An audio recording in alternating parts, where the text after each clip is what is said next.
It is a dimension as vast as space and as timeless as infinity. It is the middle ground between light and shadow, between science and superstition, and it lies between the pit of man's fears and the summit of his knowledge. This is the dimension of imagination. It is an area which we call shots. Holy shit. That's an appropriate response. Holy shit. Holy shit. Holy shit. I'm in disbelief with what we just watched, Todd. Episode 8, the season finale of The Mandalorian, titled Redemption. Yeah. Ooh. I think we just need to kind of like calm down, get our heads in the game to talk about this shit.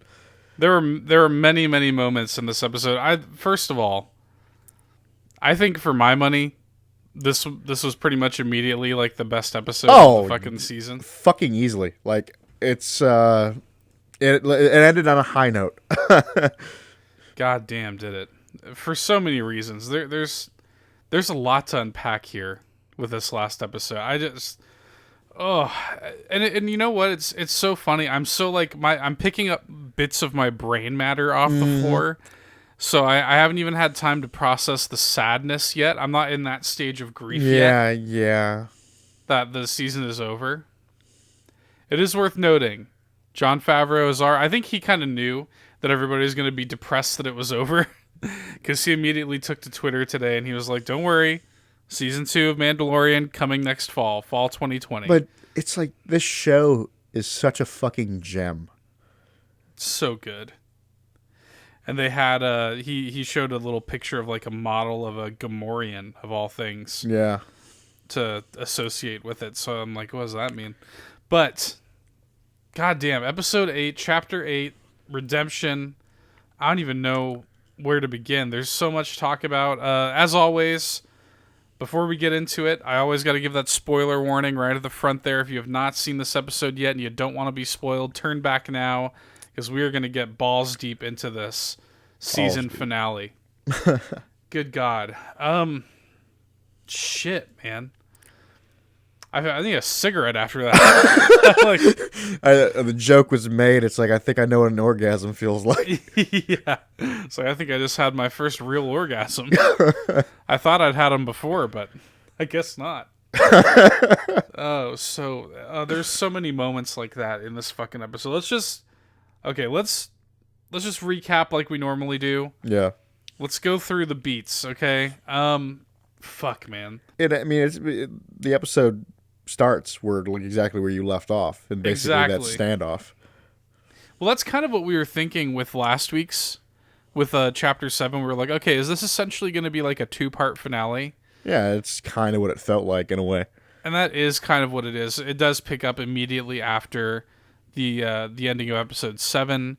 So if you don't remember, that's when the 2 scout troopers come and snatch up Yiddle after killing Quill.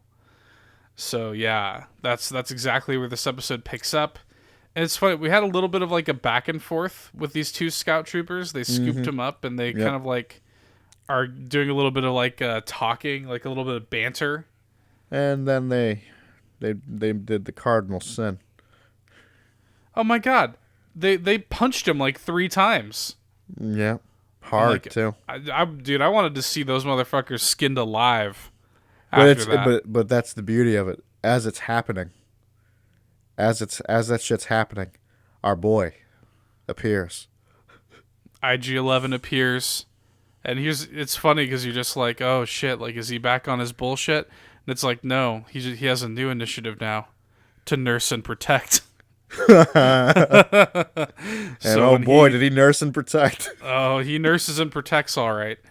He fucked their shit up. And it did me so much good. I wanted to see him get even more brutal with it, if anything. Honestly, yeah. Because you don't hurt my baby boy like that. You do not hurt my son like that. You don't sit there and fucking punch my little baby. You don't do that. You deserve everything you got. And worse. It's worth noting this episode was directed by Taika Waititi, so Of course, had to inject a little bit of humor into the episode. But yeah, IG-11 shows up, now reprogrammed by Quill, of course, to be a nurse droid, and he comes in and he just ruins their fucking day. Mm-hmm. Oh my god.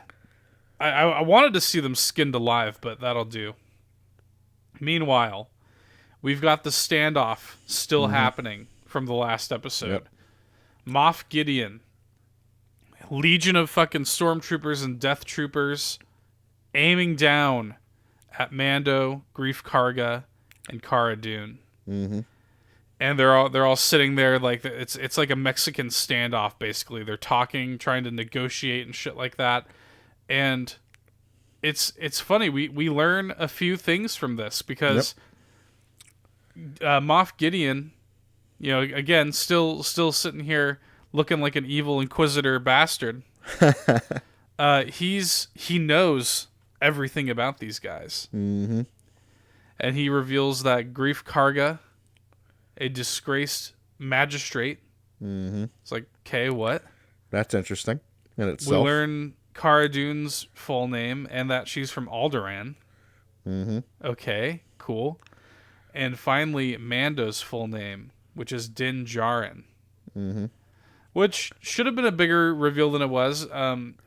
If you've been paying attention, Pedro Pascal was being interviewed, like I think right before the show aired or right after the show aired, and he let that slip. In an interview. But I don't want to be like an asshole. It's like his name is cool. It's cool to know, but I don't think it's like important in a way. You know, I think we're still going to be calling him Mando for the most part. Yeah, that's not really the point.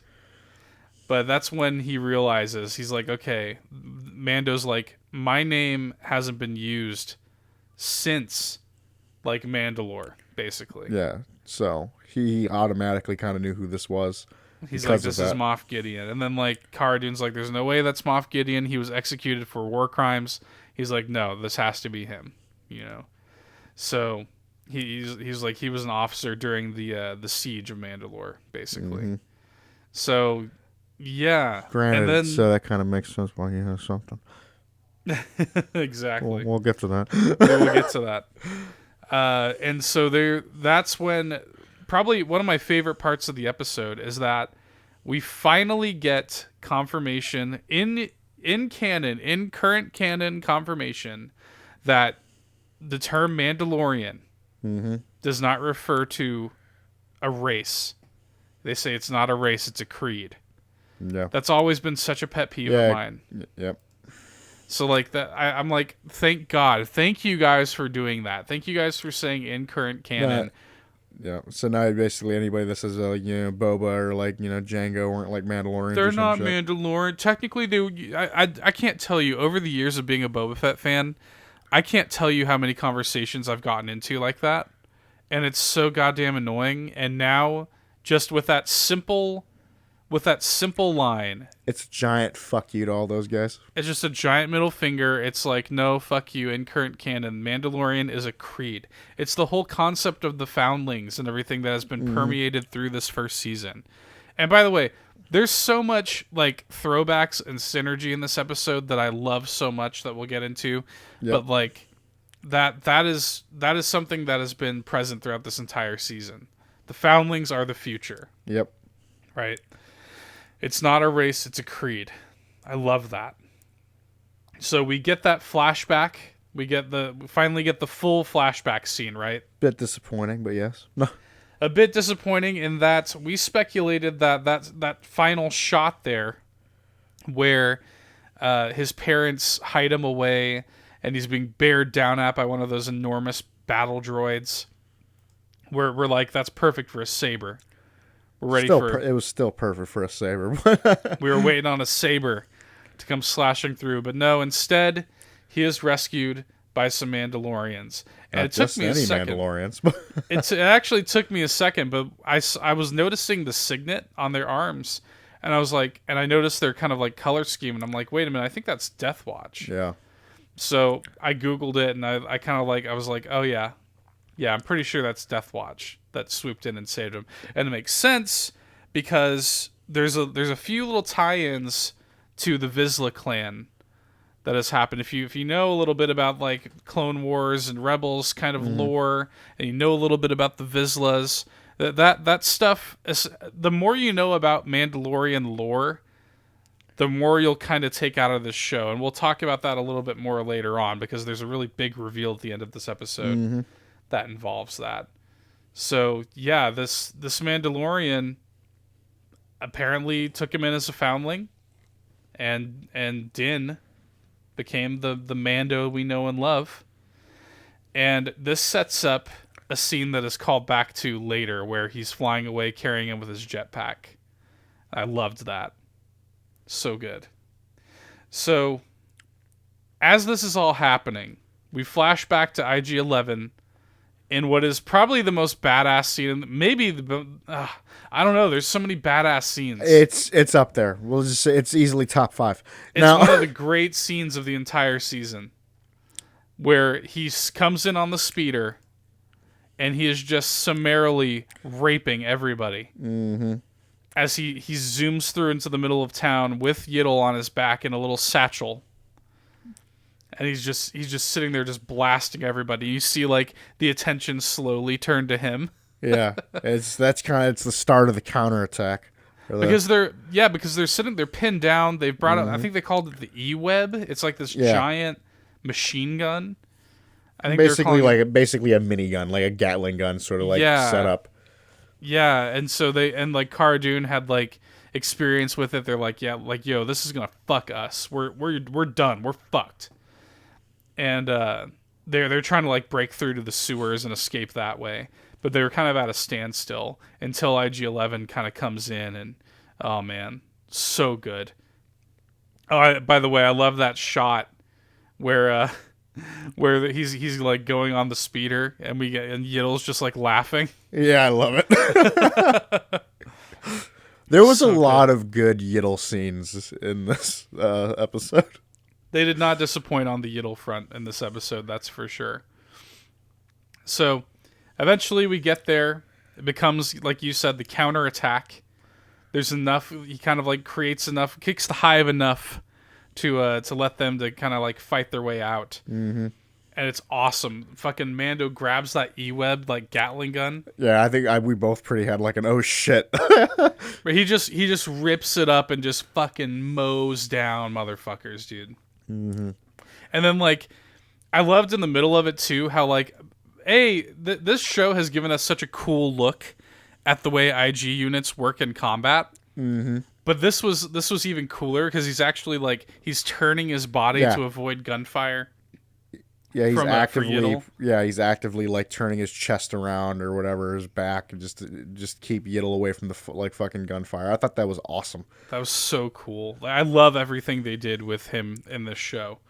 In the middle of all this badassery, everybody's kind of got their little badass moment. I have to dude, Moff Gideon's a fucking badass. He is. Like, the motherfucker is just calm and just walking through this shit and just, let me just shoot Mando a little bit. That's like, fuck. Yeah, Giancarlo Esposito is so good at that.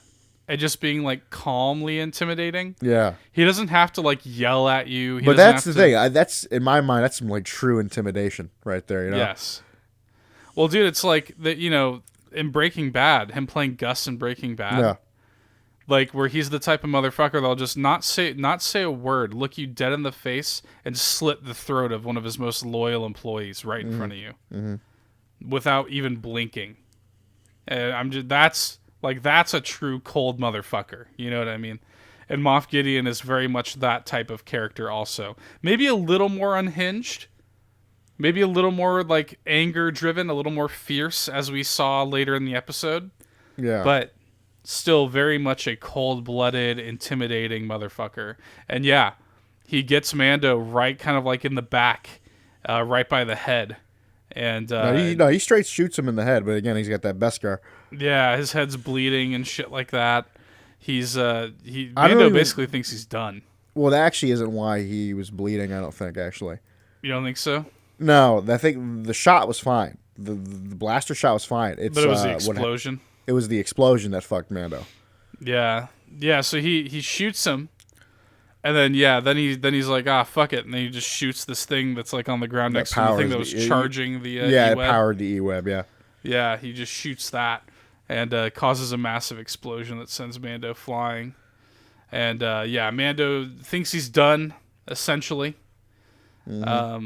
Lays down. He's Cara Dune's like telling him like no, like you're fucking take off your stupid helmet, basically. It's not the way. And let me have a warrior's death, essentially. Yeah, I loved that though. I loved that usage of "This is the way." Yeah, that was so good. And the music. Honestly, every time they say that, it's like it's good shit.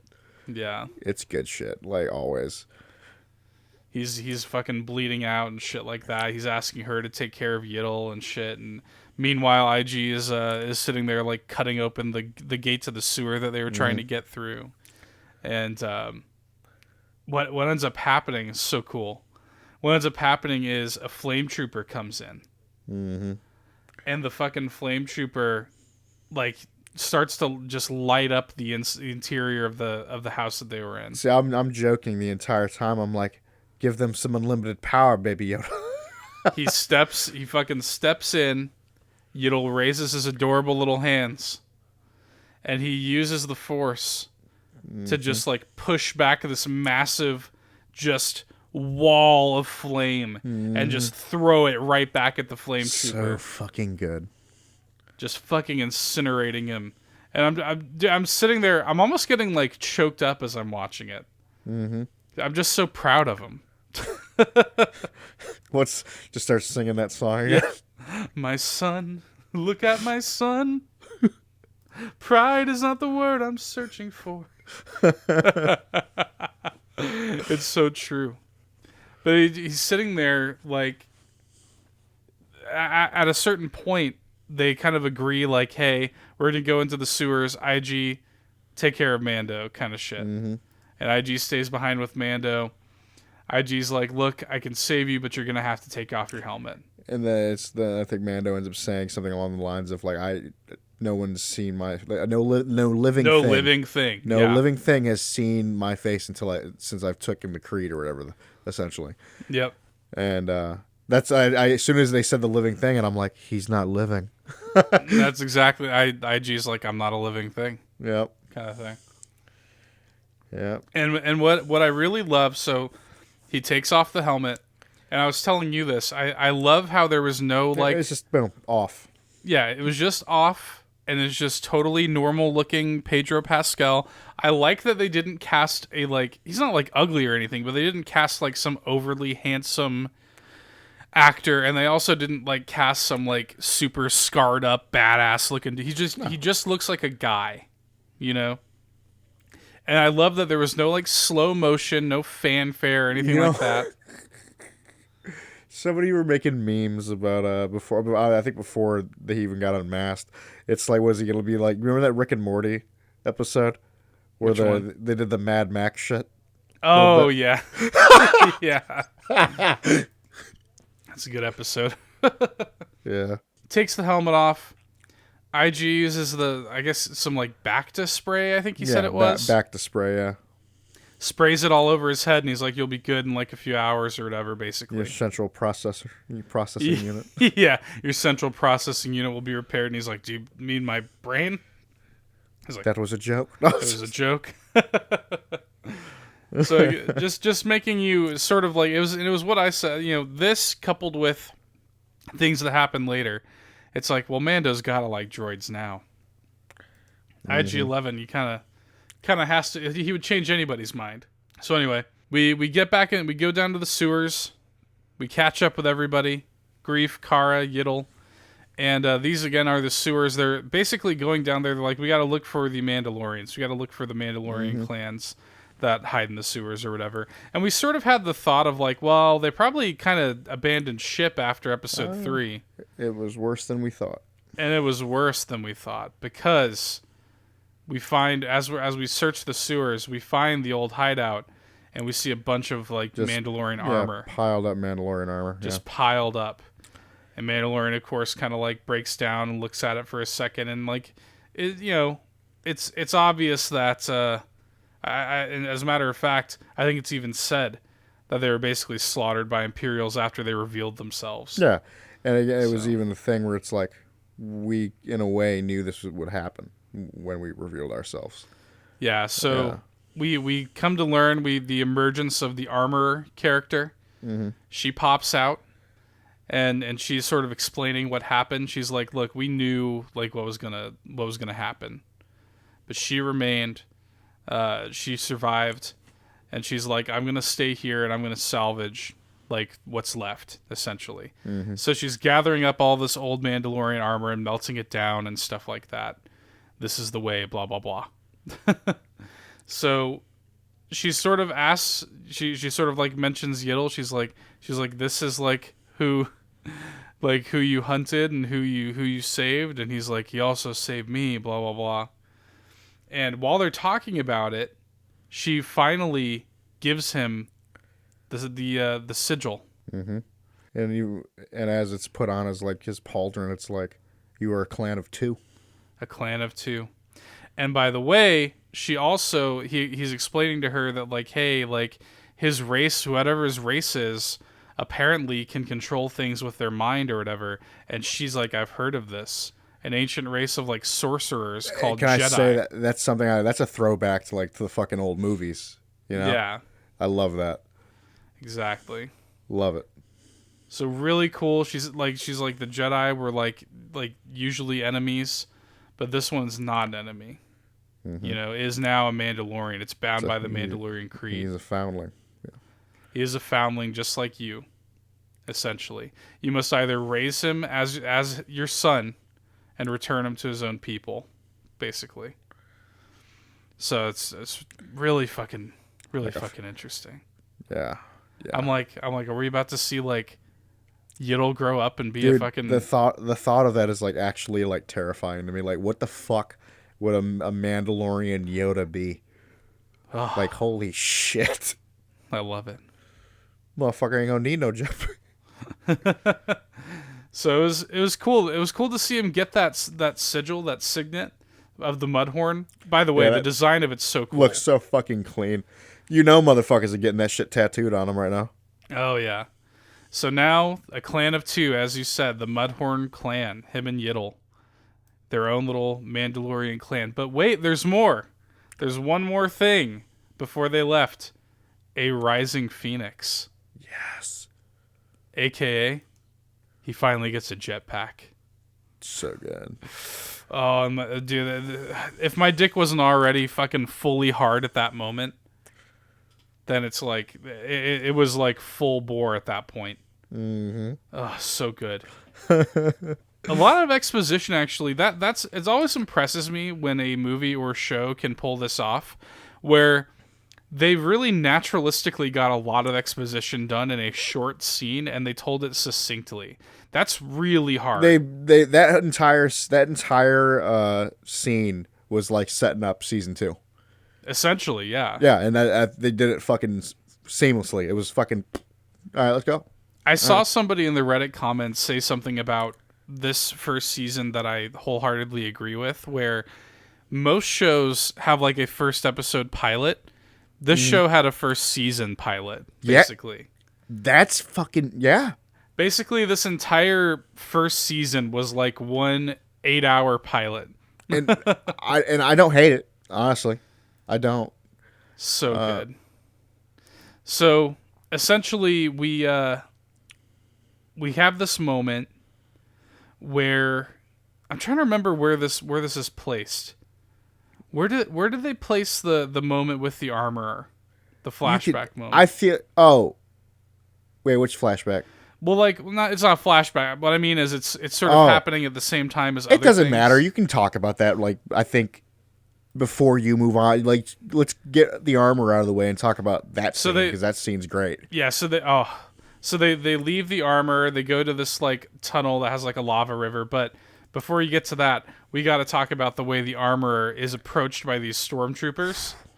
Hammer and tongs, fucking arms crossed. She's like kneeled with her arms crossed, hammer and tongs in her hands, and they're like, "Where are they?" Blah blah blah.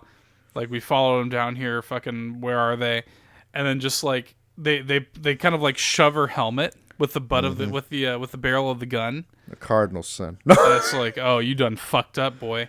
And she just mops the floor. I fucking love, like, there's multiple moments where she's legitimately shattering their fucking helmets. Yeah, she takes the hammer and you just see the helmet shatter. Oh. And, like, she knocks them to the ground. One of them at one point gets pushed into the melting pot. Yes. I'm like, God bless. This is the content I crave. So here's the thing. This is the moment where I think after this scene, it's like it gets to them. I think getting to that boat, right? But I think before that's like it was this scene, then the boat, and then like basically right after that scene, it's like, oh, I think I just had my first orgasm. It pretty much. I was trying to place where it was because I knew it was happening around the same time. But yeah, so I think it was like basically they went. You might have saw like them fuck with the boat beforehand. I just don't remember it because that shit kind of like that's kind of just gibberish, right? Just whatever the case may be.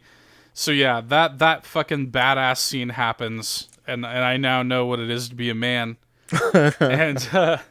We come up to this like lava river, which again, it's interesting. This planet Navarro or whatever is really interesting. It's way more interesting than when we first thought. We thought it was like a Tatooine, desert planet, but no, there's a lot of lava. There's like these interesting little like ferret creatures that live in the lava that we saw. Really weird. Anyway, what's even weirder though? That's a good segue.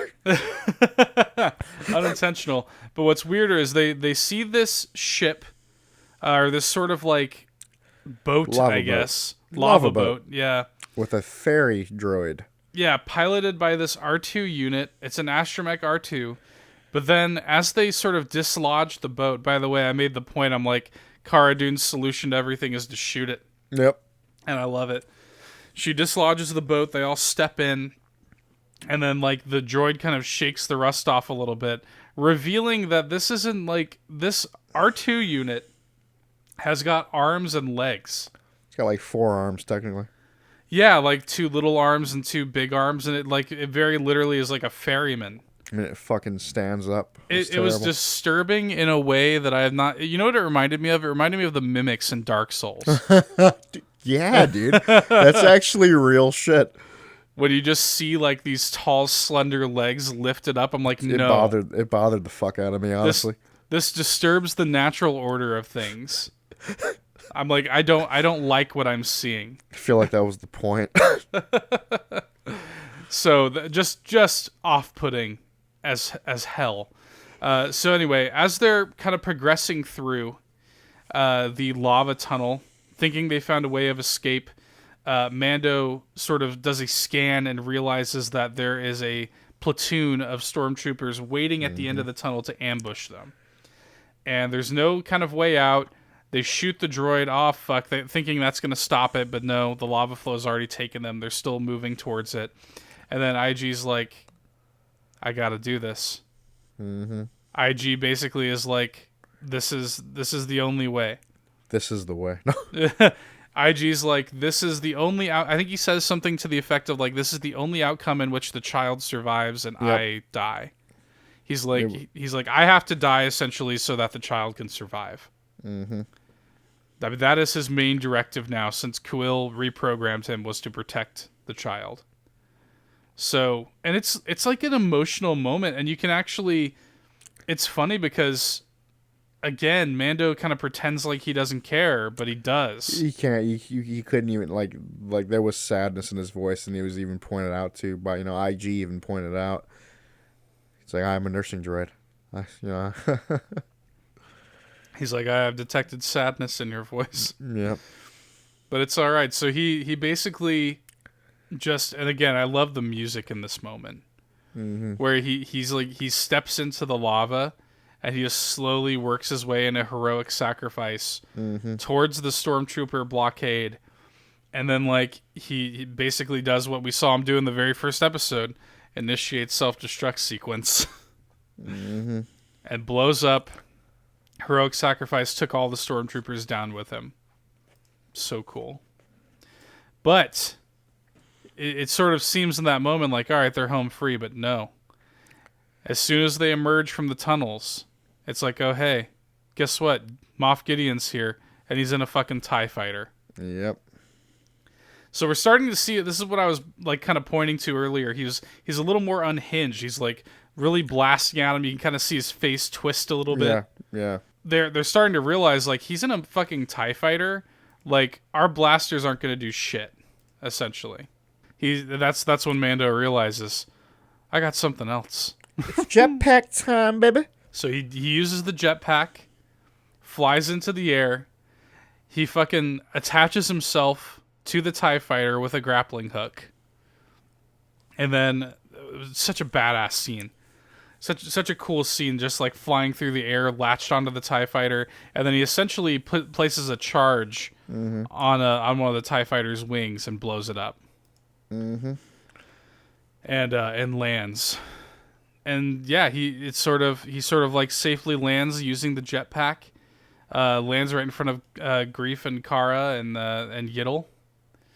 And yeah, that's sort of where we get the wind down scene, basically, where Greef is like, "Oh, fucking! Now that the imps are done, we can get the guild back running." And Cara Dune decides to stay on Navarro with Greef, and he's like, "Maybe you can fucking join the guild now." And she's like, "I don't know about that." And he's like, "Mando, you'll be welcome back into the guild with open arms." And he's like, "I have other priorities now," basically. As he picks up his son. A clan of 2, and he flies away on the jetpack. Perfect synergy, by the way, to the way he was carried as a kid. Yep. With the jetpack Mandalorian. I loved that. And think about this, too. There's even more synergy than that. When you really dissect his relationship, think about the way he was saved from a droid bearing down at him in episode 1. Yeah. Just like Mando was when he was a kid. You know what I mean? Mm-hmm. I love that. I love those little moments of synergy between Yiddle as a foundling and Din as a foundling. So cool. Anyway. Now it's time to get to the real discussion. So they get back to the Razor Crest. He gives him that special, like, that he sort already, of... So he technically already had it. So it was something you did. It's not like an important thing you missed. Yeah. But it's like when Mando thought he was dying, he took that necklace off, gave it to Cara, and saying, "Hey, show this to them. Say, say it's blah blah blah. Protect the foundling. Blah blah blah." So it's a necklace with the Mythosaur signet. Yeah. And that's notable for a few reasons, but it's one of the many kind of maybe subtle nods that this show might have to Boba Fett. Mm-hmm. And one of the things that did not end up getting touched on is who was that person that approached Fennec's body in episode 5. And a lot of people speculated that was Boba Fett, and honestly, it's possible. You think it's possible now? Here's the thing. There are a few things now that point to Boba Fett. When you think about where Boba Fett would be in this timeline, he wouldn't have any sort of armor if he did escape the Sarlacc pit, which has not happened in official canon, but we can sort of assume that if they are going to, he would have escaped the Sarlacc pit, would have shed his armor at this point, essentially, or his armor would be significantly damaged either way. But the audio cue, this is what really sold me on the idea of that being Boba Fett. The audio cue that is used, the sort of like jingling spur sound that is used as he approaches Fennec's body, it's almost the exact same audio cue. It's only ever been used with Boba? By Boba, yeah. Fuck, okay. So it's so distinct. You can go on YouTube and find this. It's only ever been used by Boba. And then the focus at the end of this episode on the Mythosaur signet really kind of makes me... It's an obvious call back to Boba, to the point where I'm like, I'm sort of feeling like season 2 we might actually get some Boba Fett action.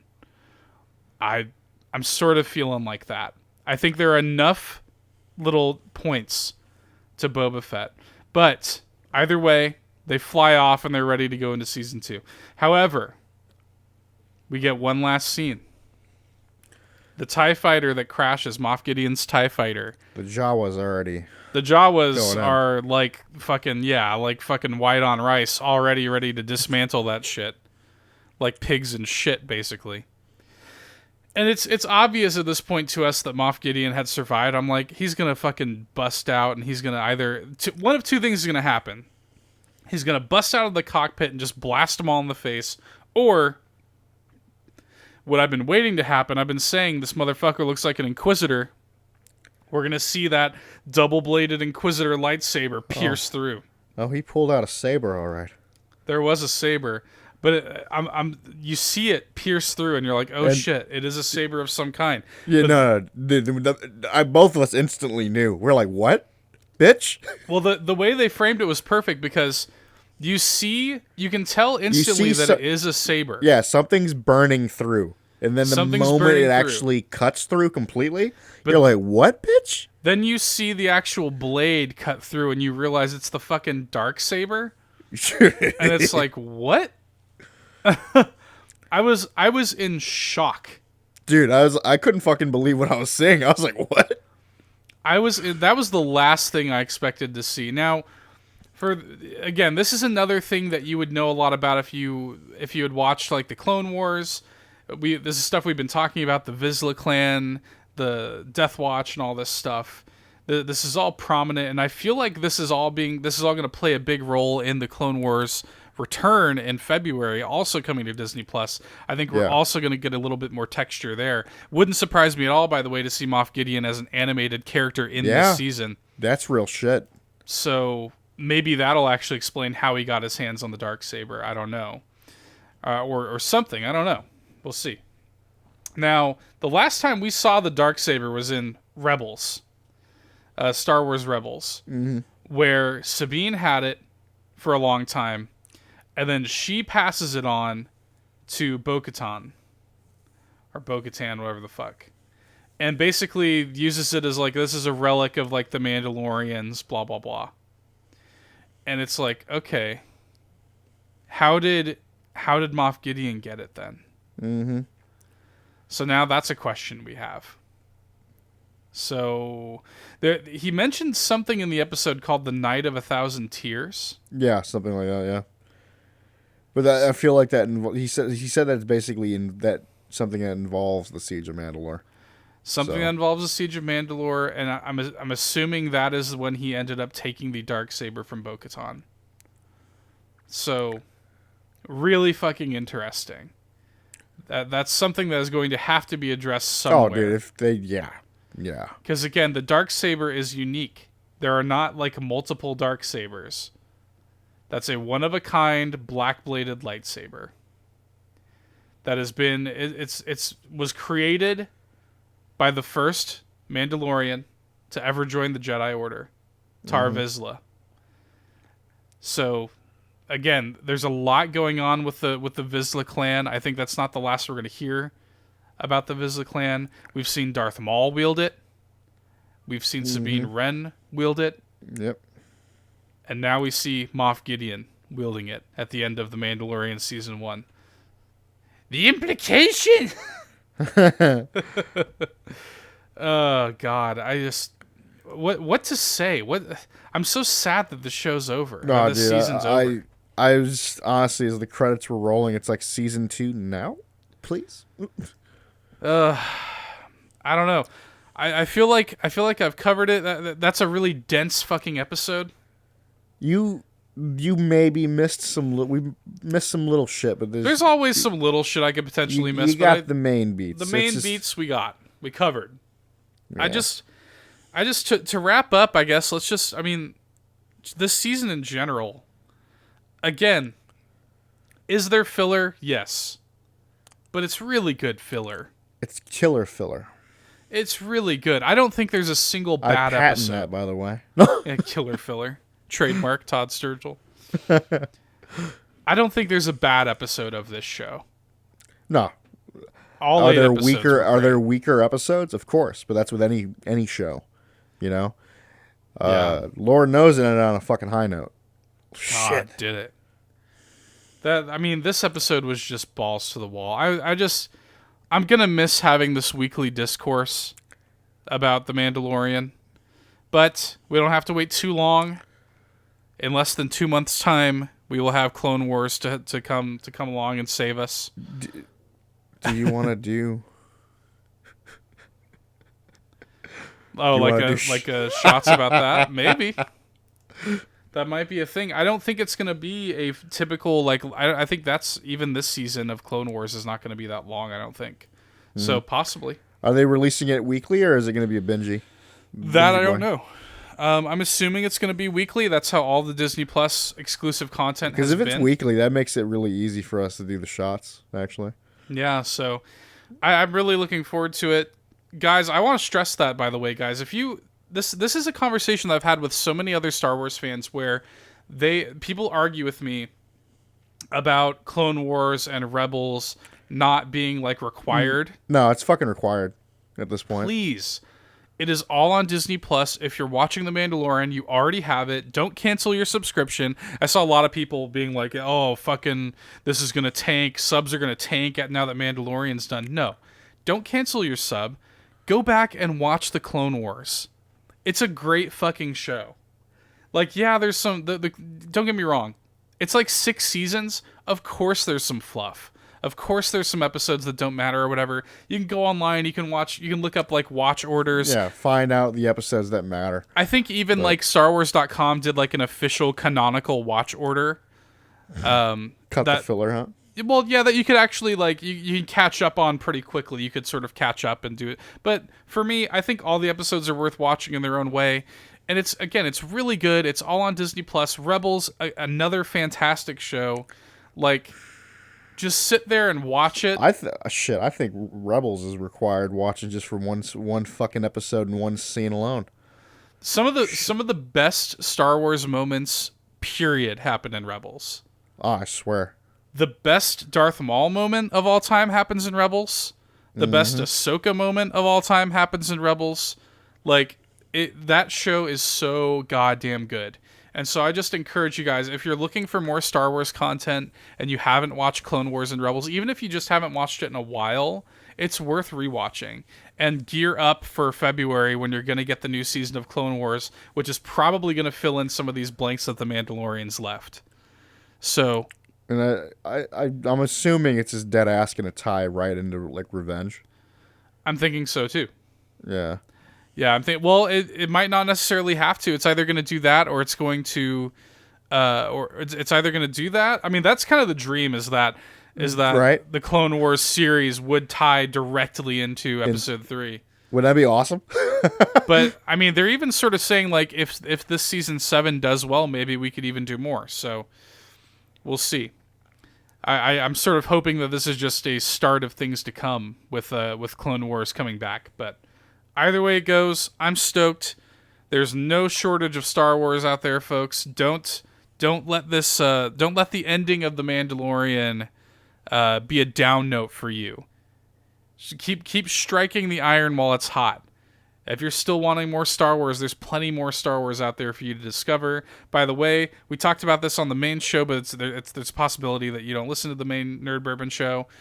Star Wars Battlefront was also updated with a ton of new content. Of course, Star Wars Jedi Fallen Order is one of the best games of the year. Rise of Skywalker is currently in theaters, and we're going to be doing a shots about that very soon, hopefully. So, I mean... Hopefully it's out already. No, I was playing. No, I don't know about all that. But fucking... there's just a ton of Star Wars content out there, and I just want to encourage you all to take your Mandalorian love and spread it all around. There's there's a big galaxy out there, Todd. Anyway, that's what I got. Mandalorian was really good. You want to add anything before we wrap up this season 1 series? This is the way. This is the way. We'll see you all in fall 2020 when we get season 2. Until then, bye. See ya. Hey there, thanks for checking out another fantastic Nerd Bourbon video. If you like what you saw and you want to see more, be sure to go ahead and subscribe, leave us a like, drop us a nice comment, or I guess a mean one if that's your prerogative. But until next time, get dunked on.